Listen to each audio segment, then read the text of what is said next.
Okay, life can be crazy. You're feeling like you're sinking, just trying to find a meaning. It's time for better thinking, yeah, better thinking. Time to tune in. Let's go. Welcome back to Better Thinking. My name's Nesh Nikolic, and my guest today is Dr. Conal Monaghan. Conal was conferred his PhD in clinical psychology from the Australian National University in 2019 and also holds a degree in marketing with a major in international business. Conal is a lecturer and researcher at the ANU Research School of Psychology. He teaches clinical assessment and statistics in the Master of Professional Practice program and on psychometrics in the clinical psychology program. He is passionate about clinical research and assessment, dimensional models of personality disorder, clinician well-being, and working to improve youth and adolescent mental health. Conal is extremely knowledgeable and here today to talk about dimensional models of personality disorder and explore the limits and merits in the current diagnostic method. It's a great pleasure to have Conal on the podcast and have the opportunity to learn from him. I certainly did a lot. Hope you enjoy the show. It was very enjoyable and I think provides a new perspective to considering diagnoses, not only from a DSM model, but from an alternative as well. Enjoy. Conal, a big thank you for coming into the studio today. In actual fact, you're our first guest to come in here physically, so it's nice and exciting to be sharing this first time with you. Yeah, I feel privileged to be here to break in this, the new suite and have all the lights on us and to see your practice. Yeah, because I haven't, I was saying I haven't seen this new practice since the other one down the road. Yeah, look, it's moving along. We've got lots of growth, which is exciting, and obviously a great need for mental health all round. So it's a nice facility for our staff. So we enjoy it. It's wonderful. Looking forward to discussing today all things personality, all things categories. I know that's some mutually shared passions of ours, and maybe even look into some of the new research or I suppose programs that are coming out, because I think these topics are very broad.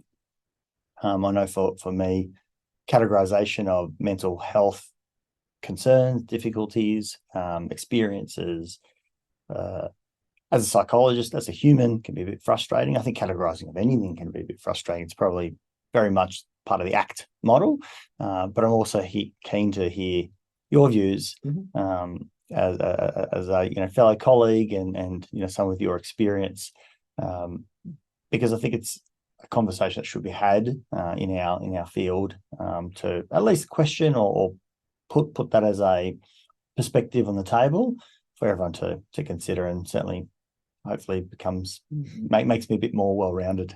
No, absolutely. I would agree that kind of grouping people or categorizing people versus, I guess, a more dimensional approach, or seeing us all as the parts of the same spectrum is really important. And I guess in my perspective, I think I love the allure of categories. I think in theory they're wonderful because it's kind of nice. It definitely has some downsides in terms of stigma and those kind of things, but it'd be lovely if somebody came in with, okay, this is definitely depression. There's a nice category. This person has depression. This person has anxiety, and then you know what to do with that. It's really easy there. But unfortunately, the world just doesn't work that way. And so I think like you, I don't really think that there's much difference between somebody who is feeling really, really low and somebody who's kind of low on depression. I think that's kind of all part of that same spectrum of feeling low. And so maybe intensity is a better way of thinking about it, in intense instead of these categories. But categories are really nice because we could just, we can say, oh, I have this, or, I have pneumonia. That's really easy to communicate that, or to get treatment for that. But humans are messy at best. And so I don't think that, there's much evidence at all that we fall into these lovely clusters or these groups of people. I don't know if you feel similarly. Look, I think I'd have to agree with the position of they're very attractive And we like to use language in that way, and so it makes lots of sense. And there are some, I think, great values and opportunities that come with categories, because I can very easily communicate a experience that a client has or somebody has or I'm having myself by using a single word. Where the moment I say, depressed, you get it. Everyone gets it, in actual fact. There's no human that kind of scratches their head.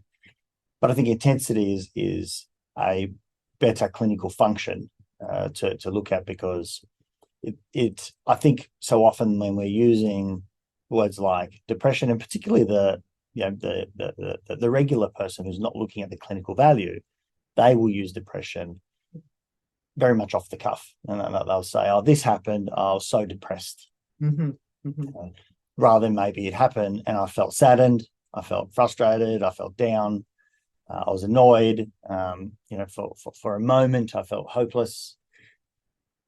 It describes it, in a better, I think, way. And I think descriptors have much more value, but it's very costly to describe something. It's very time consuming and labor intensive to write to a GP and explain something in whole, versus a shortcut method of just saying they presented with, at least what we do in the clinic, I've made sure that it says symptoms of, rather than just the category, to obviously create a little bit of flexibility there, because I think there's value in doing so. And I'd hate to also say that I've made up my mind.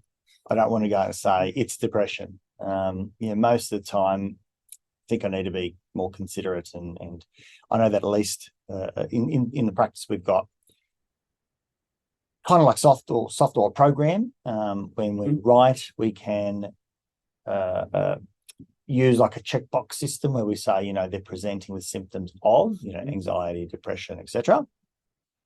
And then immediately after that, it's in the context of. And this is where we can then list, what's contributing. And that, I think, in the context of makes much more sense, because it's not difficult for you to guess what someone might be experiencing if I give you a context and I'm fairly detailed in the context. And so the context, I think, gives more value than potentially the category. I think you need both, obviously, but I think there's a flexibility in that, or we should be encouraging flexibility, at least in my point of view. You have to do that anyway, don't you? Because if somebody comes in, or you're talking to a friend who says, I'm depressed, or, I have symptoms of depression, that you then have to ask anyway, okay, well, what's that like? What's going on for you? What does that feel like?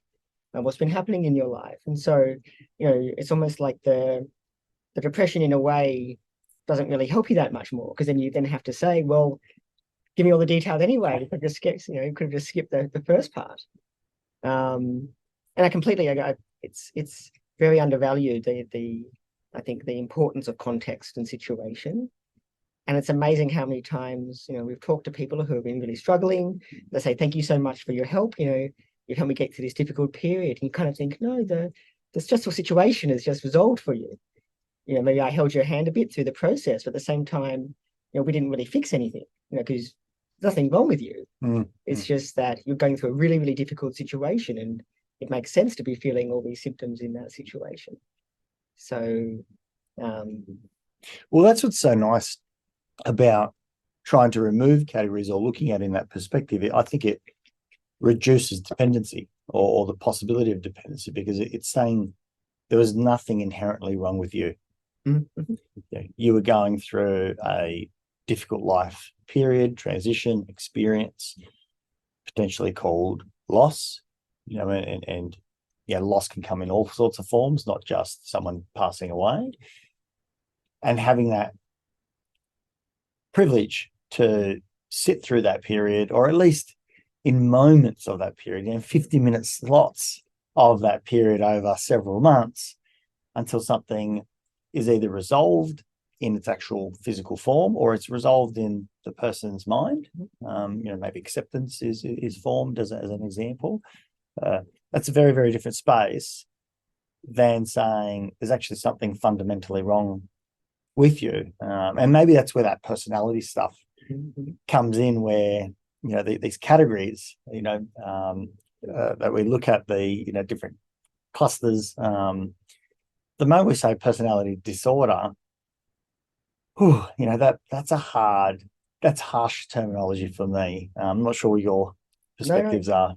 I mean, it's definitely, and there's definitely some lovely researchers and clinicians out there who've commented quite broadly that the idea of commenting that your person, kind of who you are, your personality, your sense of self is the problem. It completely misses so much of what we're hoping to achieve in clinical psychology and in understanding individual differences. That you're the problem, which is kind of a ludicrous proposition. I mean, there's some lovely work by some researchers largely in kind of, I guess, Western Europe, who are trying to actually move away from personality disorders as a whole, to try and get rid of the cluster and try to replace it with interpersonal disorders. So their argument is that when we actually think about the issues that are typically related to personality disorders, we think about, well, understanding myself, so like a sense of self-perception and self-reflection and understanding who I am and how I can relate to other people. Self-direction, so being able to initiate action in a meaningful way. Being able to establish meaningful interpersonal relationships and also to empathize with others. Well, they're all interpersonal behaviors. There's nothing really innate to you. One is about how well you can understand yourself, and one is about how you can understand others and develop healthy relationships. So really that their argument is that, well, we should be really considering these things as interpersonal disorders. And in a way, then that takes away from this, you're the problem, your personality is a problem. I mean, going, great. So instead of saying that you have antisocial personality disorder, would say, well, at the moment you have a real difficulty establishing meaningful relationships with people and engaging in them in a mutually respectable way. And that's causing all these difficulties in your life. So if we're able to help develop these skills, then we're able to resolve those problems. It's quite an interesting reframe on kind of that whole personality debate, I think. I think it's an elegant reframe because it asks a question that all of us could be asking about ourselves and framing it at ourselves. As I say, it's not innate to a single individual. It's a human experience that's shared. And I'd like to think that as a 20-year-old, my skill set wasn't particularly great in comparison to today. I believe I'm a lot more considerate, respectful, compassionate, thoughtful, moral-based, and so on, in comparison to that young man. And obviously there were different contexts, different pressures, different hormone levels. I'm assuming as well. I had to beat my chest a whole lot more as a young man, thinking that that's how I need to establish my identity. Is through some cool factor, so to speak. Versus as a bit more mature adult parent, a husband, a son, a brother, a friend, and many roles that I hold. You reflect on these things differently, and you're asked to do things differently. I'm asked to be a lot more value-based, ethical, moralistic, and the like in practice. Lots of complaints and challenges come onto my table, and I need to kind of be considerate. And classic one is not jumping the gun and assuming what you're told is correct. There's a cognitive distortion there, and that's a part of what we all face. Believing you're invulnerable. Perfect one. Yeah. So I like that reframe, because we should all be asking ourselves that question. Maybe not should, my apologies. I think there's value over time of reflecting on that and thinking about, how do I fit in this space? And the classic one, we use this word around borderline personality, is such a big term in psychology, versus thinking about how do you experience this space of betrayal, or for example, or abandonment as a classic example. Because if you were abandoned, I think you would become fairly emotionally Yeah, absolutely. aroused. Yeah, and you should. I mean, in a way, you've learned how painful and how potentially dangerous, being abandoned is. I mean, it's innate, if we think of ourselves as kind of pack animals, or back if you think about evolutionary history, if we were abandoned by our kin, we would be dead. Humans are hopeless by ourselves. Especially if you look at a baby. I mean, let's compare, a 1-year-old baby to a 1-year-old pup or a wolf or something. Our capacity is completely different. Even a one gorilla versus one human, we've got no chance. We're strength in numbers. 50 humans can actually, we can outthink and collaborate to overcome 50 monkeys, because they won't work as a team. So our power is really in numbers and making sure that we fit in. So absolutely, if we're abandoned, or we think that we're going to be part of the team, then both our evolutionary history says, be careful, you could die and you're hopeless when you're alone. But also, you may have lost things that are really important to you. You lose friendships, you lose support and connection and trust. If I lost all that, of course you'd be scared of abandonment. It'd be odd, kind of, in my experience, it'd be odd if you didn't feel those things. So then to pathologize them, it's just such an odd experience, as opposed to saying, well, it absolutely makes sense that you have this. And so you've learned that this is really difficult. At the same time, that worry and that fear is getting in the way of you living a meaningful life. So then how do we reconcile those two things, those two difficult things? And I imagine someone who's sensitive to thinking and believing that being abandoned is going to potentially cause difficulties in that relationship when they're questioning another person's intent or position in that situation or that relationship. It could potentially place a fair bit of stress on the other person, whether it's trying to repair that relationship or having to apologize, or just the stress of a rupture, because that is very painful for the other person as well. Yeah, that's a really difficult thing, is because, like there's actually pointed out there, that unfortunately sometimes that our worry of trying to I guess in this instance, not to be abandoned again, it has that awful outcome of making it more likely to occur, because we're now placing additional burdens on or testing our friends, and we're testing those relationships, which then in a way can lead to them, because as you pointed out, more stress on them. They end up having to leave us, and then it just repeats that cycle. So I guess in a way we're framing it as a kind of a logical, maybe a logical behavior or a logical outcome of a very difficult situation.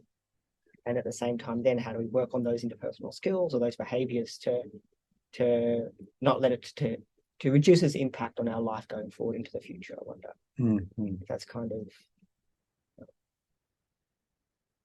I mean, I think a lot of these things are, like, ACT is dear to your heart, and you can see a lot of these ones are nicely embedded in, I guess, kind of an ACT logic around where we are right now, what behaviors are going to help us develop a life worth living, what behaviors are going to keep us kind of fused in the moment or fused in the past. But at least the way that the field is moving in terms of understanding personality, I think my belief is a really good chance that we'll lose most personality disorders as a whole in the next few years. We'll just see how the investment goes. I think we will. Is that? Do you think that because it's coming from this new approach, this body of work, that it's gaining traction? Or is this something that psychiatry / psychology is beginning to move away from? We don't see the utility in it anymore, or the potential problems that comes with it. Where does your thoughts come from in that space as to that will sort of phase that out? So I mean, the interpersonal disorders thing, those researchers believe, they argue very, very nicely that, they're next step ahead. So they said that their argument is that we should have abandoned, well, some of them argue that we should have abandoned categories 30, 40 years ago. A lot of them say that we should have moved on, at least from a research point of view, we've moved on 15, 20 years ago. And so they're thinking 2 steps ahead, not just the next step ahead. Right. It's very interesting if you go back and look at the history of categories versus dimensions. I mean, there's, if you think back to I think I'm pretty sure it's Psych 101. I didn't see a name on your door, but Psych 101 around like kind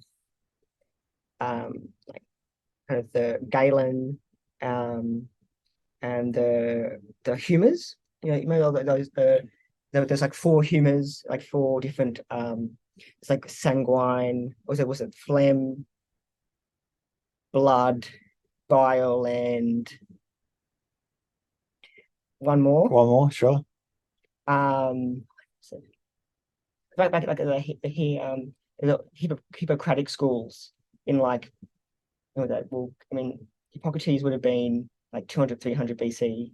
I think Galen was a disciple maybe 200 AD, so, but in that same school, but a bit later. Okay. And they argued that you've got these 4 different humors, so these 4 different, I can't remember what the last one is. And your levels of these create different, well, at least originally it was different psychopathology. And then Galen kind of commandeered it to say different kinds of personality.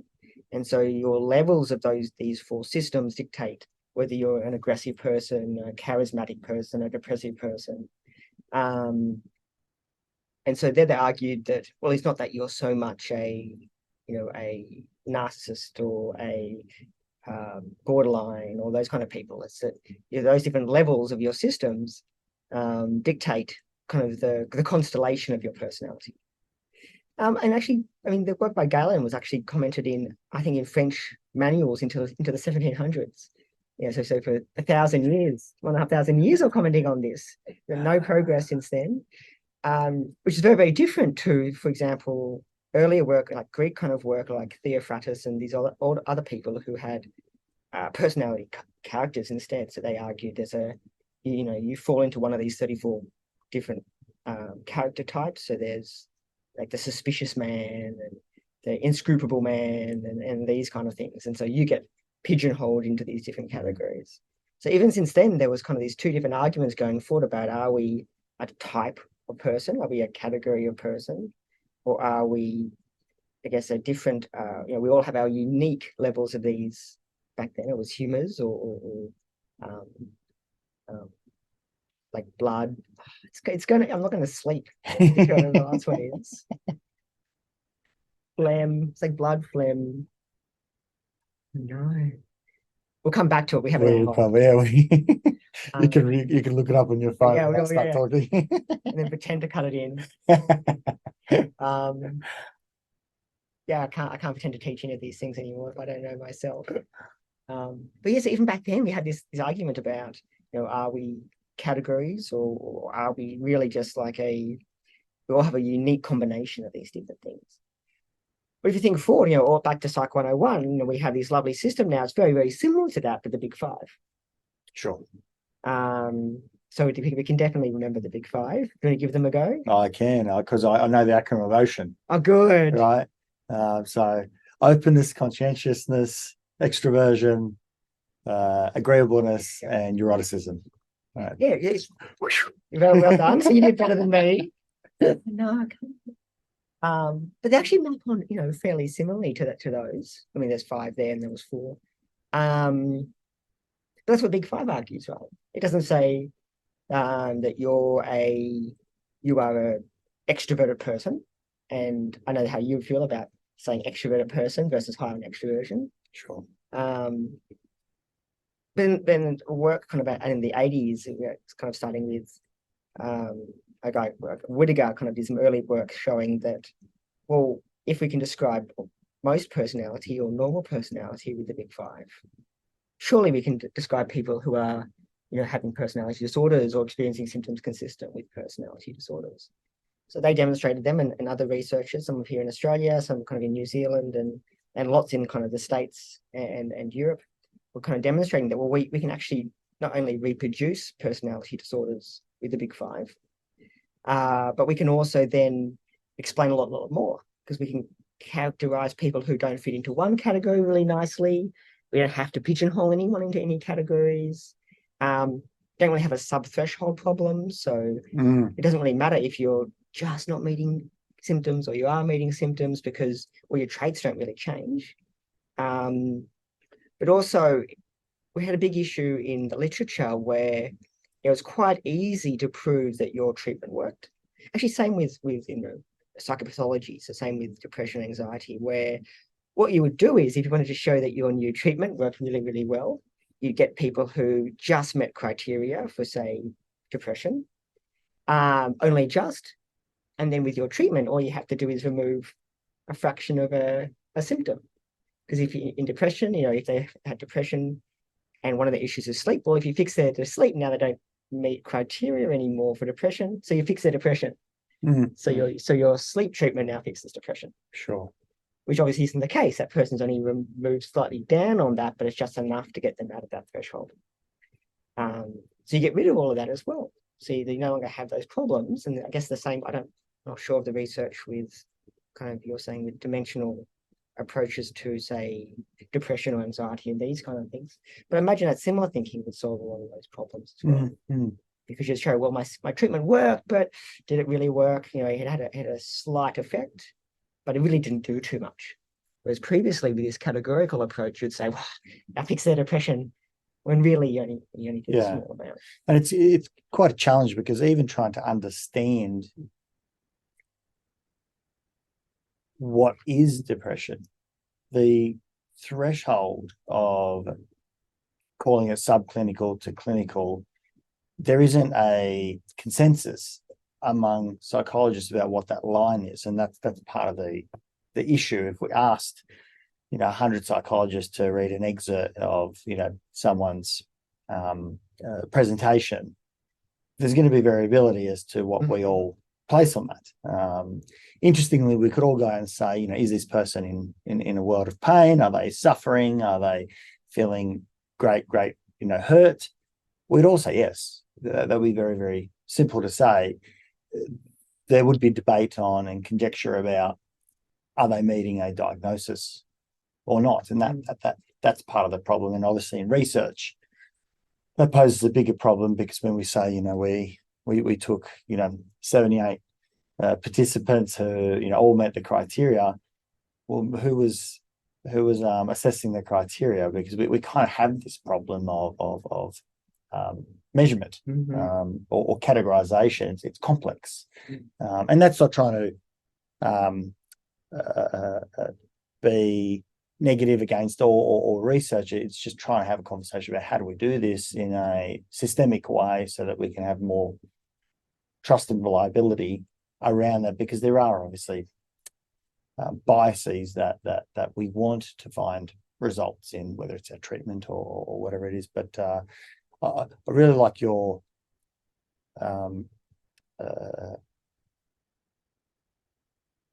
point around trying to understand personalities in a more descriptive manner, despite the challenges that also come with that. What is this new approach, or where do you think it will kind of move into if we do go and say, okay, we're going to get rid of the 3 clusters, A, B, and C, and interestingly, we very rarely use particularly those clusters around schizotypal and like, I don't hear that language at all in with any of my colleagues, and I certainly haven't gone out and used them. We certainly do in antisocial, in borderline. They're the classic ones I think that we use, but we don't use them very much with too many more, at least here in Australia, or at least that I've observed. Maybe there's other places that do so, but we don't have them in Europe. Not in Europe. No. Wow. So in Europe, they're part of the schizophrenia. So the schizoid, schizotypal personality types, they're not in a personality disorder. They're part of schizophrenia. in the sense Which of makes sense schizophrenia. to me. Like for me, and look, I'm a bit maybe naive in this space, but for me, I'm looking for psychosis. Mhm. You know, some type of disconnection with reality. I don't care what category we put it in, because that is just going to be unbelievably destructive. Anyone that's got magical thinking, anyone that's got, you know, whether it's paranoid thinking or any other version, that's going to be unbelievably dysfunctional. And, you know, I think the common practice with that is we're going to go out and try and give you lots of sedatives to try and do a chemical lobotomy. We're going to do something because you're harming yourself or probably less likely somebody else, but you're certainly harming yourself. And we need to try and give you some stability, you know, so for a period of time, probably put you in a facility, try and down-regulate, and hopefully, because that's what we're kind of doing, hopefully we'll find a little bit more emotional stability, and therefore, you know, reasoning and obviously perspective will come from that, where we're hoping some of that magical thinking, that confusion that comes in that state, you know, disorientation and all the other things settles, you know, and we should be very compassionate with that. Yeah, we definitely need a better way of treating. 100%. It's always been the most kind of, I mean, our treatments have been as destructive as the symptoms themselves. I definitely need so much more work in that field to understand how do we help people who are you know, having difficulty regulating reality in a meaningful way. Well, it's something that's so, I mean, I can only imagine if that is your perspective at the time, how frantic and frightening that could be, you know, in the paranoid, let's say, state, where you, for example, might feel that you're being followed, you know, that's scary, you know, or that you're on a mission to save other people. And, you know, there's an urgency around that as well. Other people are missing out on this amazing opportunity, and it's really important that you can advise them, you know, or you're just having this internal conversation, or just complete confusion, disorientation. You're just walking around, difficult to hang on to any information or put it together in a cohesive way. You know, the hygiene problems are going to come up because you can't even organize yourself at a minimum level. And then, you know, it's back to the dimensional. And I mean, how far do we go down that spectrum until this person's just quirky? Yeah, eccentric, quirky, interesting. Yep.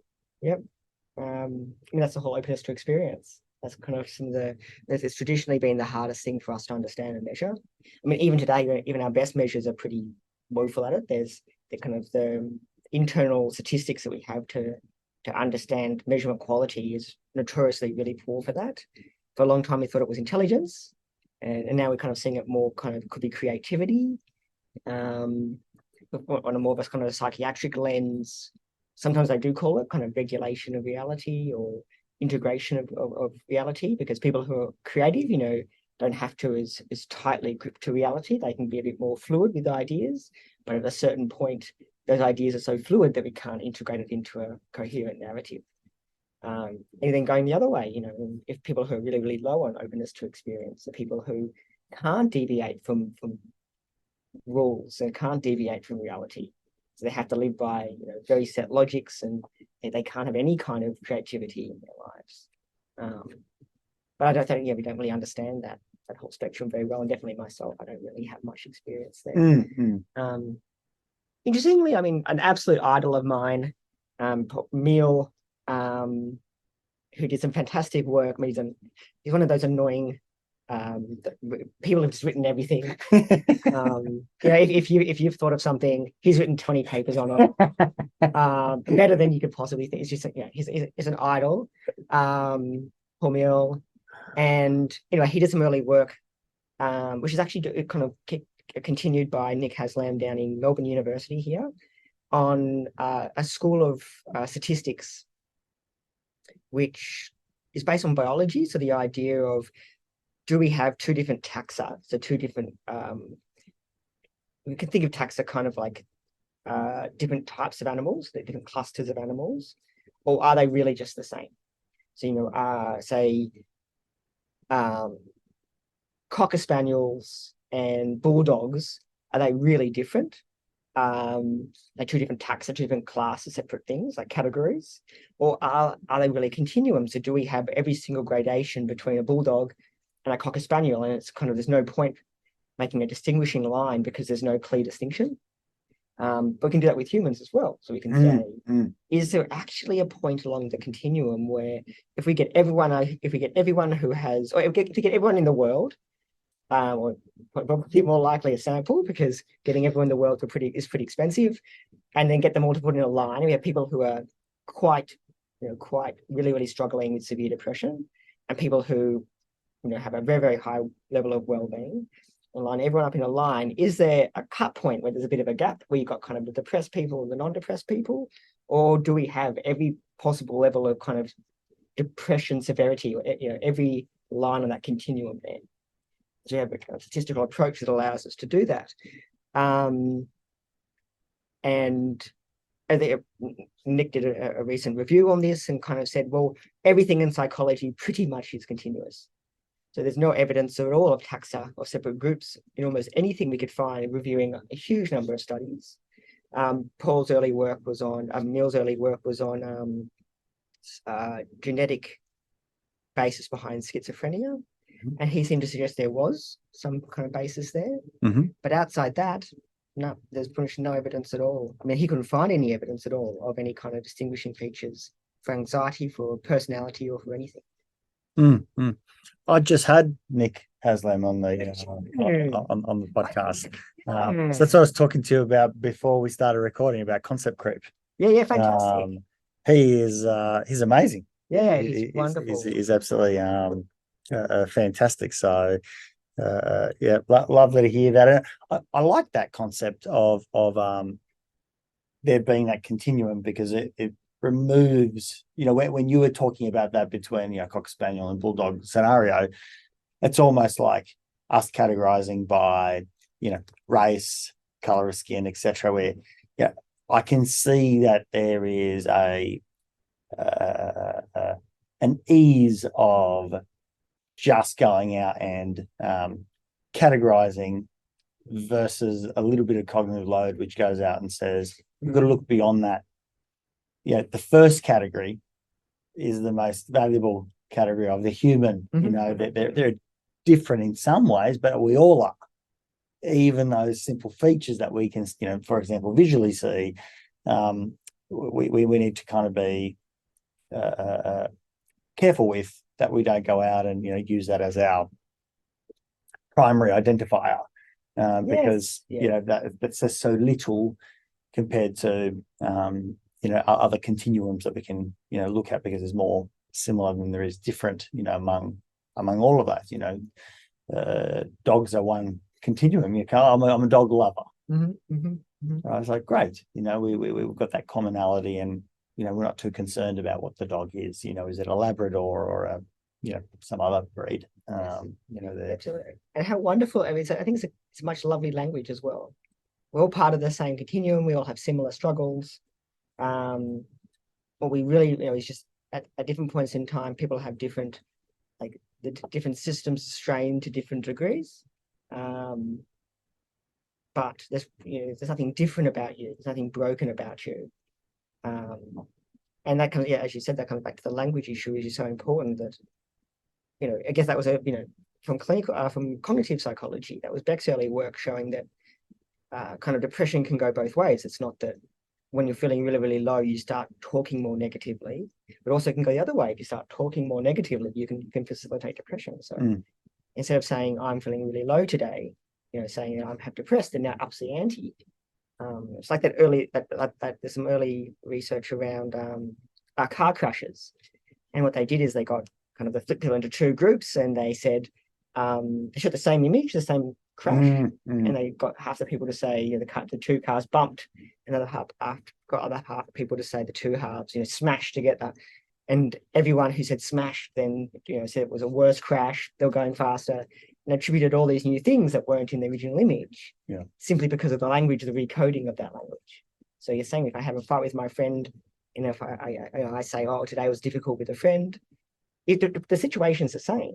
But if I say, oh, I had a really difficult day with a friend today, and I hope we work through it, versus, it's the end of the world, my friend hates me, and these kind of things. Well, even though the situation's the same, it can really completely change our interpretation of that situation. Almost like, I guess that language is so important, and it's so great that you had Nick Haslam on here as well. And again, it's a similar idea with, I guess, concept creep slightly different, but there's definitely a huge amount of concept creep in psychology. But yeah, where do you foresee, or what's this new area of research do you feel it's going to lead to in the personality types? If we get rid of that, or we move away from that, what do we start adopting, or what's the language that psychologists begin to foster and use as our common knowledge that we say, this is what the evidence base says? Because I imagine, if I understand a little bit about humans, that there can be a feeling of loss. It's like, if I lose that, I feel naked. What am I going to do? It's kind of fascinating, because psychology was around before DSM. We didn't have to provide categories to provide support. But once you've got the categories, you're like, I need them. There's a safety blanket. Absolutely. Maybe there's even something about, I know something if I know the categories. I can put a language to it. And obviously there's always going to be language, but how do you see this space potentially unfold if a more spectrum type of scenario is adopted, which I think, just talking, obviously, I'm not doing this through research. I'm just doing this, in my selective, biased way of talking with my colleagues. So I probably frame it in that way. But I do think that psychology generally does want that, that clinicians have recognized for a long time that categories in the way that I think they're used today are a bit clumsy. They're not doing what we wanted to. Maybe it's because we haven't used them particularly well, looking at like thresholds, like, is it causing what's that? There's that blanket term that we do on is it causing significant impairment across academic, social, employment type of scenarios? That one's kind of been turfed a little bit. It's kind of like, if you're feeling pain, you get the category. We're not talking, is it going out and causing significance, in clinical. I don't even know what that is, but that's where we differ.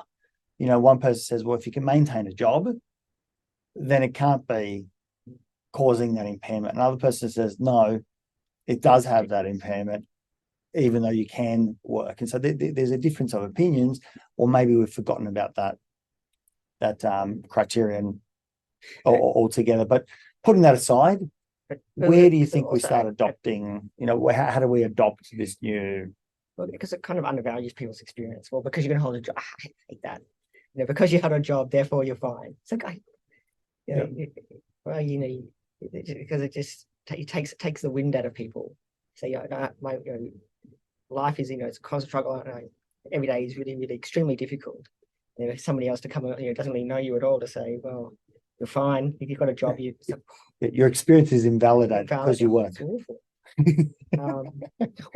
I think that's one of the biggest issues. I think he nailed it, that until we can solve what we're going to use, because it was in the DSM, a bit of goss. Okay. So until about I'm not too sure of the timelines, but until very close to the release of the DSM-5, there was a dimensional model. Okay. Yeah. How do I not know about this? It's in the DSM as well. It's actually in the annex, which is basically Siberia. It's in the very, very back of the DSM. So that's no one's even seen it. And actually, we asked a whole bunch of clinicians, and a colleague that asked a whole bunch in New Zealand, about are you aware of the DSM, and obviously no one knows about it, so it did well to stick it back there. But they had, and it's almost about as kind of combative as clinicians get, I think, about kind of having it in there, because it was in there. So we had a model. The model's now called the alternative model, which is in the appendix, which basically says, well, like as we're saying, you've got your big 5 traits. So let's take somebody who's agreeable. Mm-hmm. So the opposite of agreeable is antagonism, so kind of being antisocial. So if somebody's assertive, well, they're going to be a certain level of that, and at a certain point that they're going to, if you think about maybe agreeable as putting others' needs over your own, and antagonism is putting your needs over others, at a certain point that's going to become pathological, and you just don't care about other people and do those kind of things. So what the research was showing, and what was actually in the DSM-5 until I can't remember how close to release it was, but we're talking very, very close. Was that great? Well, what we can say then is that if you're very high on antagonism, then you're likely to be more antisocial, or if you're very low on agreeableness, then you're going to be very submissive and passive and let everyone else's needs come before your own. But one of the high level committees said that, well, the world isn't ready for this. Like let's just, like as you said, what kind of language are we going to use? Our healthcare systems are based on this. Everyone likes this. I think one of the arguments was discontinuity with previous research understanding. We can't just start fresh. And it caused people to walk off the committee, like about as aggressive as academics get in terms of writing articles about the dislike for the current system, but it was put into the annex. So it was like it wouldn't surprise me if it was 6 months, a year before the release kind of thing. So right at the end, it was kicked away. Wow. Because they said it wasn't ready. Clinicians wouldn't like it, even though. And since then, throughout the whole world, big reviews of clinicians have said exactly what you've said. That I love the dimensional approach. I think it's better. It covers the nuances of everyone really, really well. But I like categories, and I want categories, because they've said, well, then, for example, if somebody comes into ED and you have an ED night, say a psychiatrist or the reg who's on call, comes in and they go, well, what do I do with someone has this personality constellation? What I need to do is say this person has, borderline personality disorder, therefore I need to do this X, Y, and Z with them. So we don't really have that language, wasn't developed yet. We don't have that language for that. It's interesting to go out and frame a decision about, is the world ready? Because it becomes an avoidant thing. We don't want to upset people, or we don't want there to be negative affect on DSM or our committee or whatever it might be. It's a fear response, rather than this is actually grounded in what we see as being best practice. It's going to have some very difficult challenges about finding a new language set, about how we communicate this. The transition's going to be difficult. We're going to have to probably give lots of leeway and training and papers and the rest of it over a 3-year period to upskill everyone and introduce new language and thinking styles and communication styles and hopefully give opportunities for insurers to come on board and all the complexities that it brings. But we'd only do that because it has merit and it's got lots of value. Do we let insurance drive the system, or the system drive insurance? Yeah, look what humanity did. I mean, the psychology, not only psychology, the whole world said doing things online is absurd. Can't do it. Can't do video consults for anything. These are just ridiculous concepts. No one's going to take it up. And then in record speed, interestingly, everything was already built. Everyone just had to say, yeah, I'll do it. I'll just call my person up and say, can you make this happen? And they go, yeah, it's going to be annoying and painful, but yeah, in 3 days' time, we've got a whole system. Google already figured that out. Zoom already had figured that out. Microsoft had already figured that out. So you need the impetus, the paradigm shift. It's like we don't want to use e-cars, getting away from coals too hard. Maybe, we need to kick up the bum similar to, okay, in 6 months, we're all going to go, then maybe that's all you need. I don't know. You reckon there's a threshold coming up though, in terms of that is nearing that? It's very near. So, because I think there's a bigger recognition of the issues like you raised with especially not only the language of borderline, but I mean borderline is personality disorders, really. I mean, it is 90% of people who get diagnosed with personality disorders is borderline. If you've got an inpatient unit, it's basically all people who diagnosed. There's pretty much nobody there with narcissism. Everyone there's borderline, so in a way it is personality disorders. Statistically, you can kind of demonstrate that really most personality disorders are borderline with a slight change. So really it just takes up the lion's share of everything. It's also really nondescript. I mean, I don't know if you've ever done the math, but borderline, we have the 9 symptoms of borderline personality disorders, and we have to meet 5 of those. The only reason it's 5 is because that's more than half, so you're more likely to have it than not have it. There's like one study on the DSM-3 trying to show that was roughly the right thing, but nothing since then. It's really just more likely to have it than not have it, which is, anyway, we'll leave that. But it's a huge point. This is my criticism of DSM across the board. There are some things that have such a huge fad that they've become the language. They're in the media all the time. I don't know what it's like, in your space, but we are constantly getting phone calls for ADHD assessments now. We didn't have that 3 years ago. It was around, but we didn't have the volume of phone calls of adults saying, I want an assessment, right? Yes. We don't provide those, but it's like this has got its own new traction. And when you start looking at it, and anyone can do a quick Google search, ADHD symptoms, and you start looking at it, you go, oh, I've got it. Yeah. Right.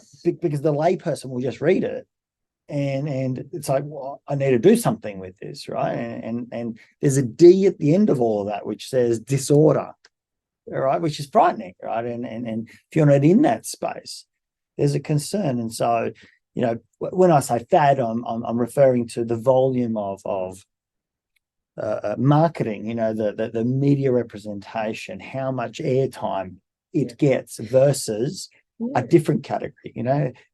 What a schizotypal had. Mm-hmm. Naught. I think if you did a research, how many times has that been referred to at all, in the media, would be a tiny little handful compared to ADHD, which would be daily, So a fascinating question there would be there, is it that greater recognition equals greater awareness and then greater understanding of people who have that?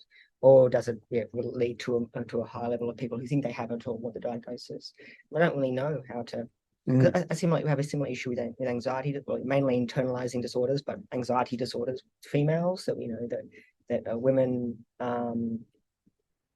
have a much higher level of diagnosis, much higher level of anxiety disorders.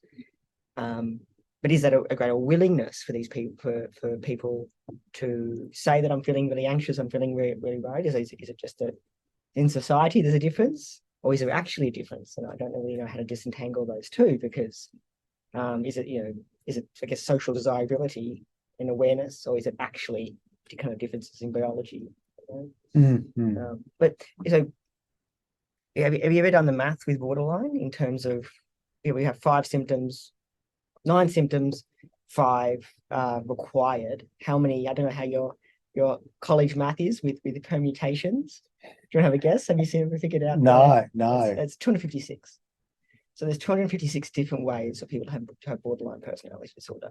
So I completely believe that for many people, the label is really, really important. And to understand, especially if you're feeling really out of control, then that label is so important for you. To understand I have something, there's a treatment, there's a community that I can bind with. But at the same time, that community has 256 different possible diagnoses in it. And you can have 5 of 9, so you can have 2 different people with only one overlapping symptom.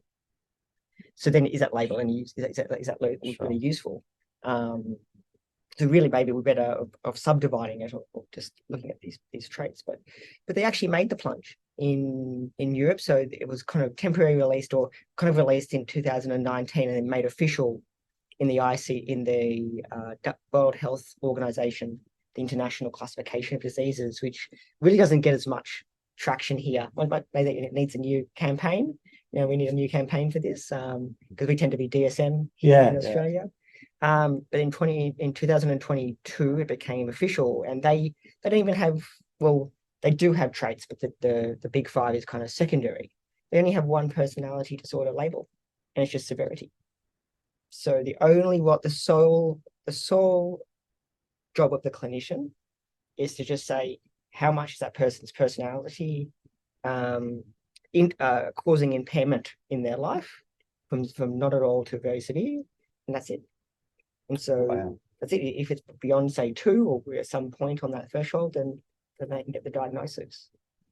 There's no subdivision. There's no nothing. It's just how much impairment is that causing. That's really, really interesting, because when I did a placement at the eating disorders unit here in Canberra, Woden, under Paul White, who, I don't know if you've met Paul previously.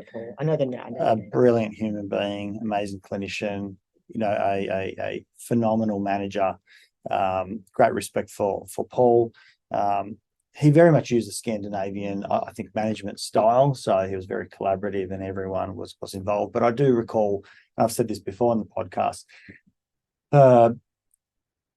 looking at providing diagnoses, following a history taking, initial appointment, so on, with a client. And I would say, in the high 90s probability is that the client was diagnosed with not otherwise specified, which was so amazing as a brand new clinician, because it completely exposed me to this new space, and hence, great regard for Paul's work, because it questioned a lot of these things about saying, there's a place here, local, that I'm sitting in, that is demonstrating day after day after day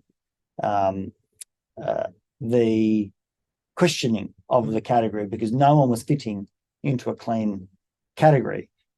But it wasn't removed, it wasn't invalidating. So there was a eating disorder, but it wasn't specified. And so it speaks to that, right? And all the clinicians were on board. No one was being coerced or anything like that. He wasn't a dictator by any stretch of the imagination. So we were able to go and say, these human beings who are coming to the clinic are in great pain, and they're going through great angst and great challenges with their particular presentations, but without having to go out and say, you have bulimia or anorexia nervosa.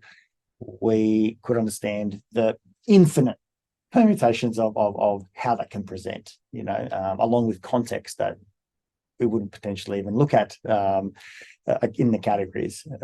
It said so much. They were all validated, at least in my mind, and they were all given the treatment that was warranted and valid, but without giving them, I think a clumsy category that would have been easy to do.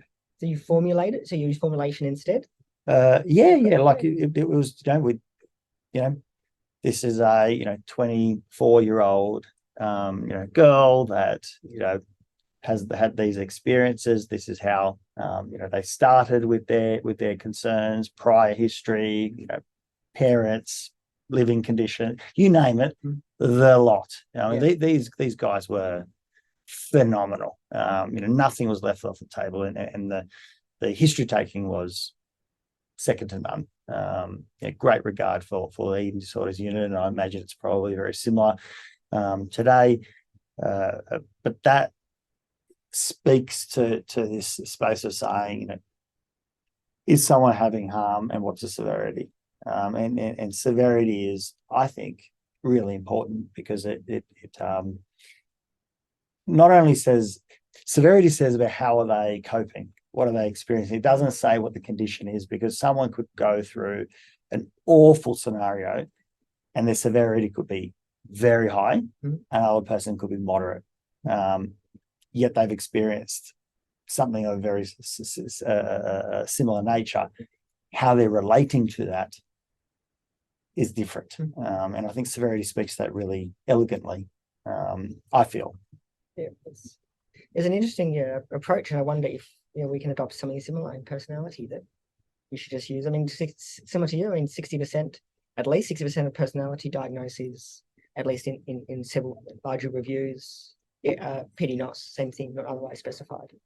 The same problem, almost over half of all diagnoses are not otherwise specified. Yeah. So maybe people in all walks of life don't fit into these nice categories, and I feel like maybe in a way, eating disorder kind of work is far ahead. We, personality needs to catch up, or it can maybe in a way.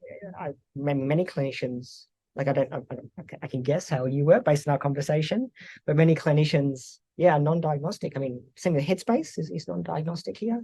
When you see the value in it, I can understand somebody in their context, and I can use a formulation or kind of the interrelationship and maintenance of symptoms. And that tells me much more information than having a label, because if I have a label, well, then I have to do the formulation anyway and understand that person. It also allows a kind of a bit of a blending between, I don't have to think of kind of different disorders in their silos.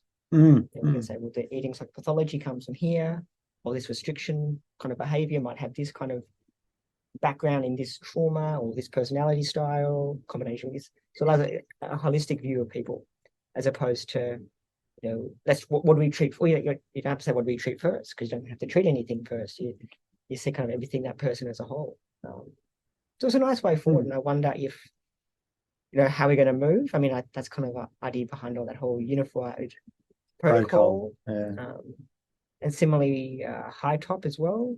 Talked about high top is the kind of that they call themselves the grassroots movement, instead of coming from more kind of, I guess, I'd imagine establishment. It's more from kind of clinicians and researchers from the ground up saying, well, we believe that most evidence suggests that people tend to fall on a certain continuum, but how the nuances within each continuum or spectra are less well defined.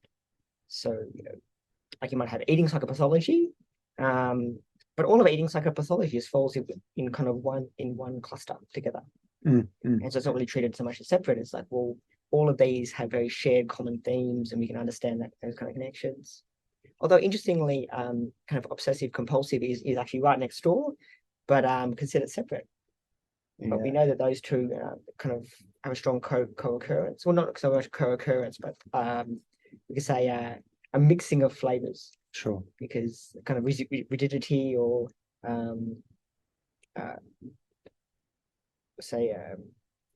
maintenance of rules and strict rule taking is definitely prevalent in eating psychopathology as well.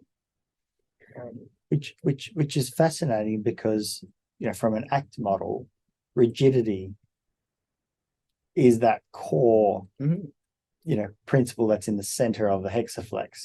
There's psychological flexibility, which is obviously what we're trying to move toward, and the opposing side is rigidity, and that's no different to holding an idealistic, rigid perspective versus saying it's complex. It's multi-dimensional. There's lots of factors that are related with one another, and as much as it's nice to be able to go out and have something clean, we're in the grey, we're in the dirty, we're in the complicated, the mix, and that's what human beings are. They're messy. I think you used the word earlier on. Messy is nice. Messy is regular. Every tree is messy. When you look far from it, they look the same, but they're not. The branches are completely unique, and similarly, so are we. And we change. Yes, it's kind of like the Monet. That if you look up close, you think, "What on earth is this? It's awful." It's like this weird blending of colors and shapes. It doesn't even make sense, and it's when you step back, you can see that. I wonder if that's a nice, way of seeing us as well. When you step back, we seem to be going to work. We seem to be functioning and doing all these kind of things. When we get close, it's really just it's a loose association between all of the different parts of our life and kind of just holding it together. Whereas at afar, we seem that things are okay. I've really loved being a father, as much of a change and difficult space that's been, but I have this kind of really beautiful feeling of belonging as a father. When I went through the army once upon a time, I felt like I belonged to a group of people who have been through the trenches. We've done the training together. We've crawled through the mud. So it's like, and that's where that camaraderie comes from. But as a parent, I'm like, I just look around the world and I say there's a huge number of parents, and that's not the only common bond that human beings. There's plenty, but that specific one. And I look and I go, it doesn't matter what your status is, your title, your accomplishments, and blah blah blah. You've still had a child vomit all over you.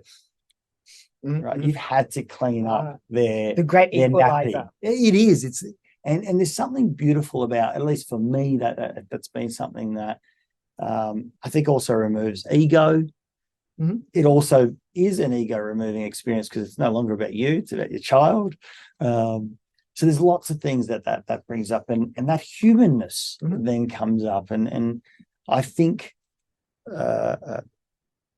part of being dimensional in the way that we look says there's a humanness, and we're all on a spectrum. For example, if we look at ASD, I think moving to a spectrum space, I think has changed how we have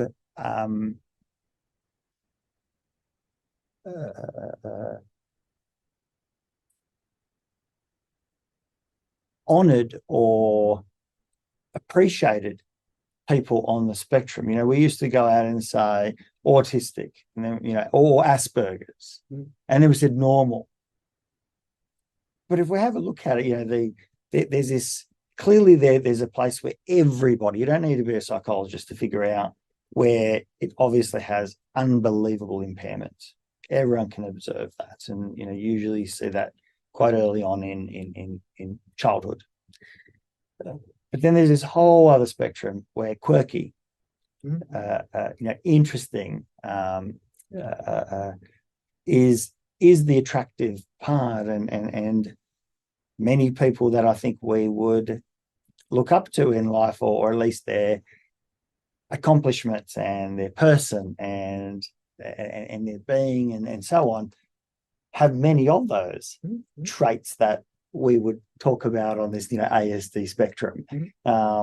Yes. And once again, I'm always concerned with the D at the end of these terms, the disorder, and I know that it clearly does get to a point where it's pathological. Absolutely, it's quite problematic. But I think there's an autistic spectrum, and where do you lie on it is interesting, because you can lie very far into one, but without the disorder part, or the pathological part. So maybe that's a good argument for the kind of the neurodiversity language, because maybe that, once again, changing our language can change our view of things. And definitely, actually, since even before kind of the early DSMs, there was lots of issues and lots of debates around is diversity enough to be disorder? The early DSMs, deviation from normality was psychopathology. That led to lots of pathologizing things that we now would consider normal. So neurodiversity in the same way might be a nice change of language to say, well, it's lovely spectrum as well of neurodiversity out there. That's what I can call it, causes disorder. It's actually an issue. You know what? I what's dawned on me? Sorry to interrupt. What's dawned on me? Maybe my new thought process is I remove the D, not by cutting it off, but by putting diversity at the end of it. So it's AS diversity. autistic spectrum diversity. Yeah. And I'm on that, I have a spectrum of the whole lot as well. It's probably on the other end, at least in that category. But if I look at attention and hyperactivity, I definitely have diversity. I'm in a particular area which sometimes is my superpower, other times it is my foe, or less effective, less utility. But there's no doubt that I have a lot of energy in me, and my focus is challenged, and I've got to observe that all the time in my work, especially in therapy. I want to jump on every sentence that I hear, and the great work comes in not jumping on every opportunity, because every sentence has 5 opportunities, like how I jumped in and spoke over the top of you just a moment ago. But maybe it's diversity instead of disorder, and that then asks the question of, how does that, as your own unique, diverse point on a map, serve you? So maybe, or you could think of it maybe like as and as well, like you have to have neurodiversity and disorder. Actually, attention deficit and disorder, because I like that actually. In all DSM, they have the severity specifier. I mean, the impairment specifier, which is that it's not enough, and that's actually some lovely work out of kind of the early debates, that it's not enough to be abnormal or in a statistical sense, or away from the norm, but it must also cause clinical impairment. And so you could say neurodiversity is wonderful. We should absolutely embrace it, and at the same time, we recognise that at a certain point, it can cause difficulties navigating a world that is based on people all kind of working in a certain understanding and a certain way of doing. Because that helps with that clinical line about ADHD. We're going to have some massive acronyms, I think. Don't put me at the head of any of this. It's going to be a mess. But it shows the complexity of it, the great importance, and I suppose that tug of war of the merit and the value of the D as a disorder and the D as diversity. That both of those, and the interplay, and the importance of us as clinicians understanding that, and also educating the world, or having complex conversations with the world, so that we don't get forced into insurance forms that say what is the diagnosis, and obviously our pushback could be NOS, or impairment. Interestingly, I half the time don't even I don't answer the question in the way they want me to answer the question, and it goes through. Of course it does, because they understand the person's in pain. But I think it's much more complex, and it's hard to fill out a form that only has one little field to explain what's going on. And that's complicated. Even when they, what are your goals? Well, that's not that easy to just go out and define. So I've figured out, moving towards self-management of X.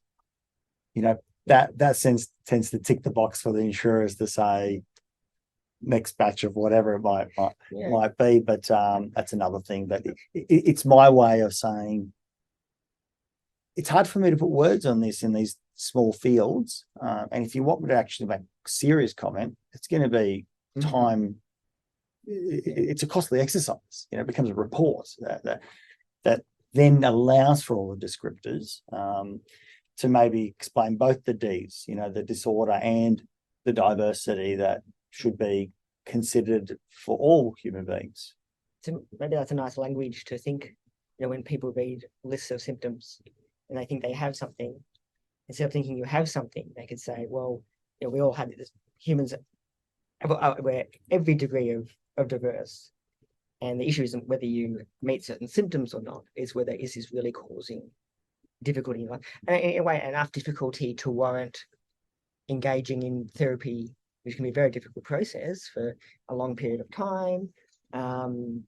So yeah, so maybe the symptoms are less of a problem. There's definitely some symptoms we shouldn't glance over. Absolutely. But at the same time, you know, is this actually causing enough impairment in your life? And if it's not, well, let's you know, just embrace that. It's wonderful. But then we come back to that whole discussion of how do we then have a new language if we move to a dimensional system? Because I mean that's you know, the statistics. The word statistic is literally in the DSM. Because the point, you know, it was developed in a way actually just to collect statistics on people to understand what's going on in our world. So where do we need to allocate funding? Where do we need to develop new treatments for? Do we have, you know, more ADHD? Is that actually increasing in prevalence? We can do that when, you know, because it's grouped into these categories. And I know lots of clinicians like myself, you know, we don't like putting down ADHD or anything into those boxes, but then how do we know the prevalence of things? And if things are dimensional, then how do we, so should, at what point does somebody qualify for NHS funding? If they're, so I don't know how we get away from a label-based system. And if you move, for example, you can move, so, you know, in Europe and the World Health Organization countries, they've moved to level degrees of severity. I'm not quite sure how that maps to their health system, but maybe they get they're thinking of certain degrees of funding based on severity. But I mean, at the moment, if I just purely speak from, you know, what I think most psychologists see through the Medicare system,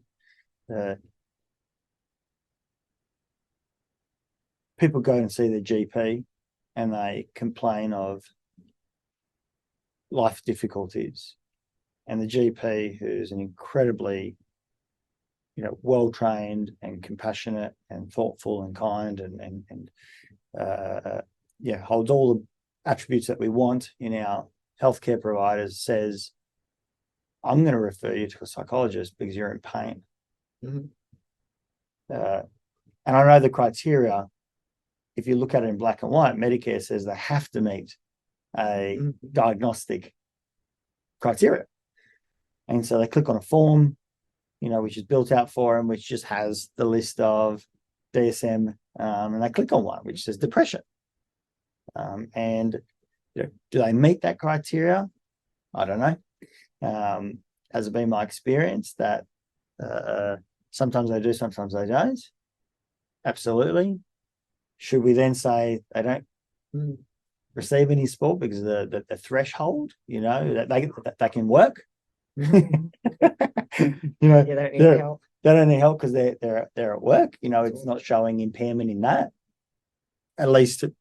Or do we say, oh, it is impairing? I don't know where that threshold, but the way that we're currently doing is just turning a blind eye. And there's no one in the world, there's no minister in Australia that's going to say, I don't know that that's happening.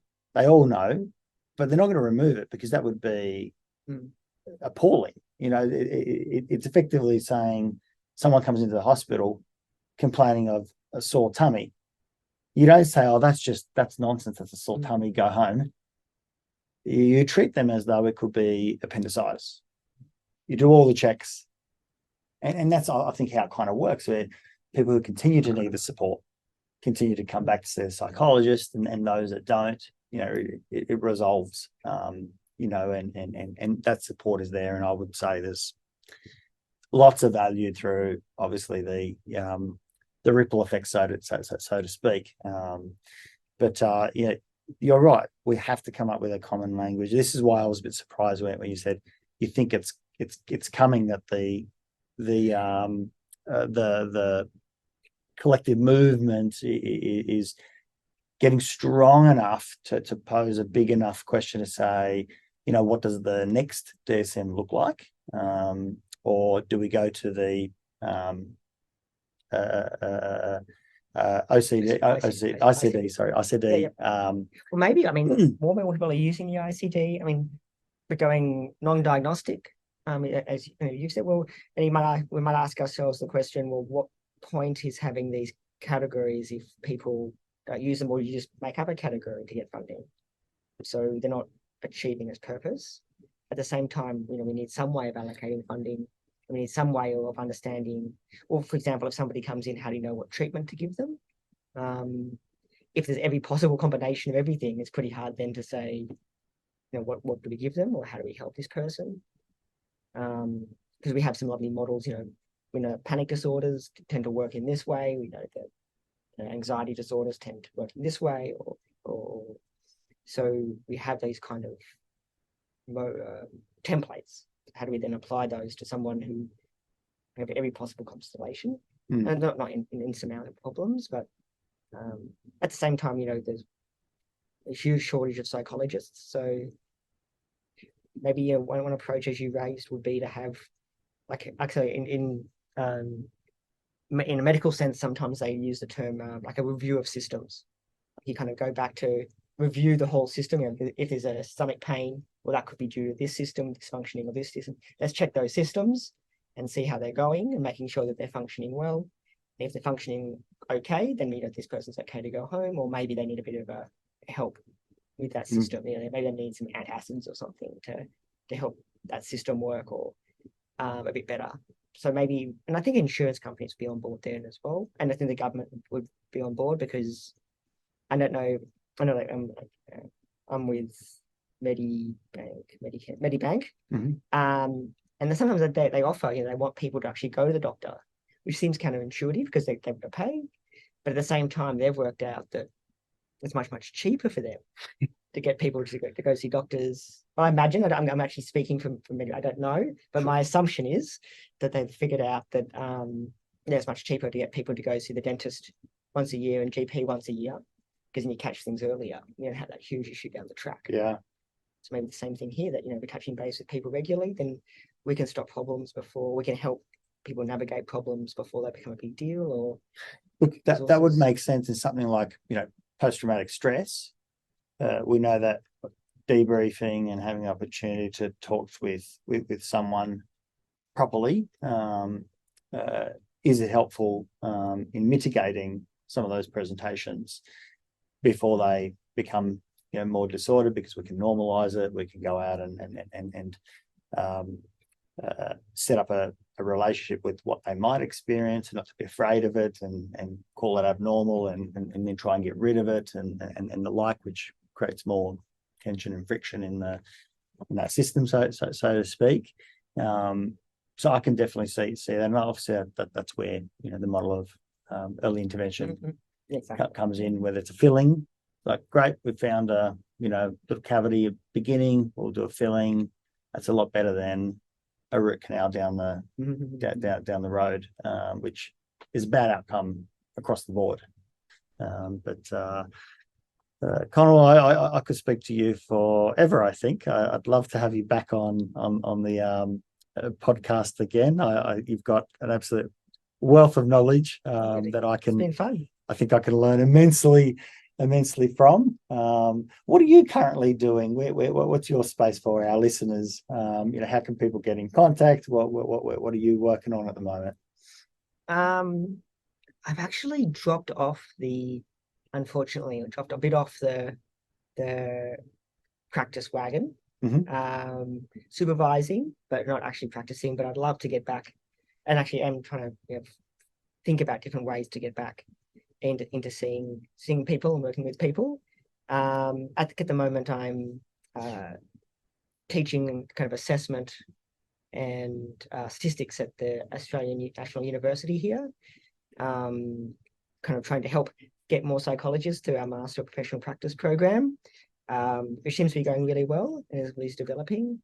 So my area of research is into kind of more contemporary models of personality disorder, and then I get all the kind of the more nerdy subjects. So I do research kind of in statistics and methodology. Because I guess my other interest is that anything we all our knowledge is based on assumptions, based on measurement.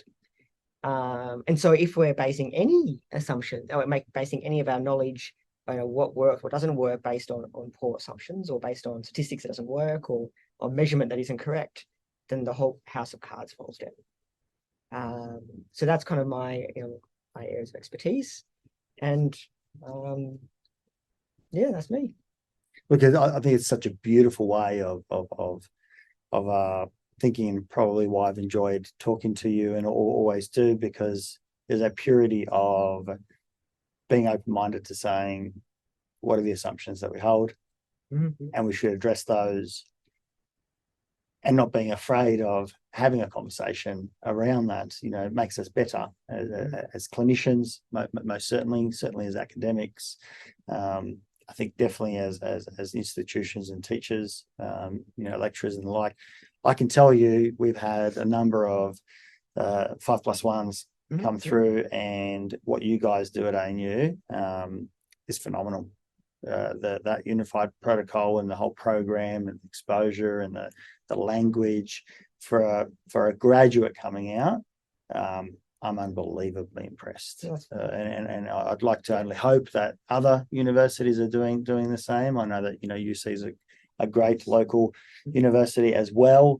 I'd like to hope that is across the board what Australia is providing and delivering. But I can certainly vouch for at least those that I've had come through. Amazing junior clinicians that are only going to get better over time, and they're already impressive in my eyes. So it's absolutely wonderful to hear. We work really hard, and definitely I think it's going to be, because there's definitely a need for more psychologists. I mean, the waiting lists are really unacceptable. So I think UC and other universities are working on their own kind of 4+2 programs or 5+1 programs, depending on their approach, to try and really meet this need that we have out there, because it's something that has to happen. Before we finish up, I can't let that one go. Is there still a 4+2 possible program going through, or it's just the 5+1? No. So it depends on the university. We're the only program that has 4+2. What's the four? Is that still on? 5+1. So when I say 4+2, I'm talking about the 4+2 being the masters, or are you talking about the actual internship? No, my understanding. I last time I checked. So languages. This is what we need. So there's two different programs that universities tend to have. One is that you can go in straight after undergrad. Yeah. So then you do 2 years of training, and then 1 year of internship. Or there's people who go in post honors and then do 1 year of training and 1 year of internship. My understanding is that the actual non-academic paths are largely being phased out. I actually thought that the cutoff has already lapsed. Yeah, maybe it has. And I don't know. We need to clarify that, but I thought that's lapsed, and there were some people who are still grandfathered in that. Now need to do their, and there's a bit of a deadline. I think it might be like, maybe it's already passed, or maybe it's coming up very, very soon. So the only pathways that'll be moving forward will be either your 5+1 or your 6. Pretty But much the same. That's I was like, tell me more. The languages, because we kind of use the same language as with the pluses that we used to have. So it's a bit of a nightmare. But no, so that's my approach, and there's definitely pros and cons. We don't want to necessarily restrict training to academia or to universities. At the same time, at least my understanding from reading kind of the APS releases is that the issue wasn't so much that, it was that the difficulty, the diversity in training pathways and the quality of training that occurred to normal supervision just varied too much. That some people would be, you go to one practice and get weekly supervisions, trainings, all these kind of things. You go to somewhere else and you would get none of that, or it just varied too much. And it was very, very stressful, and even finding supervisors and things was really stressful for people.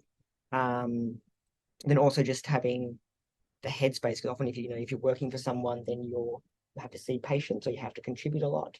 At the same time, there's a lot to learn. So we want a lot of time to kind of read and to listen to lectures and to do all these kind of things. And I guess it was really difficult to standardize that across the board. I think this is another podcast that we'll have to spend time on, because I feel like I've had some fairly strong views in this space, but I would love to have a more nuanced understanding, because there are so many forcing functions and factors that need to be understood as to why those challenges are taking place, and obviously where that variability is both beneficial and not beneficial. But look, we'll leave that for another time. Yeah, watch this space. Watch this space, absolutely. Thank you so much for your time. I really appreciate you, and I think your insights are so balanced and measured. Your language is lovely as well. Really enjoy these types of conversations, because I think they stretch my mind. They ask me to ask questions, kind of like the D and D. That little addition, at least for me, is why I do all of this, is to try and go out and say, what am I missing? Because my first one wants to nicely categorize it and says, yep, I've replaced it. And it's like, no, that's not nuanced enough.